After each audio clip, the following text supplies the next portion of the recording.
સુરત શહેરમાં વધુ એક વખત તરતું સોનું એટલે કે વેલ માછલીની ઉલટી ઝડપાઈ। એસઓજીએ 3 આરોપીઓ પાસેથી 5 કરોડથી વધુનો મુદ્દામાલ કબજે કર્યો। અડાજણ ભૂલકા વિહાર સ્કૂલ સામે ઝિકોન એરોના ભાટા ગામ પાસેથી ઉસામા ખાન પઠાણ, મોઇનુદ્દીન મંસૂરી અને વસીમ ઇકબાલ મુલાઉને ઝડપી લેવામાં આવ્યો। આરોપી પાસેથી કાપડની બેગમાંથી 5 કિલો એમ્બરગ્રીસ એટલે કે વેલ માછલીની ઉલટી મળી આવી।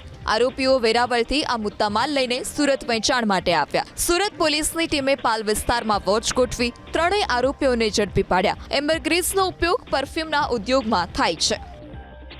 ઉપર 5 કરોડનું 5 કિલોગ્રામ પકડાયું હતું ને ગઈકાલે પણ એક 5 કરોડનું 5 કિલોગ્રામ એમ્બરગ્રીસ પકડાયું છે।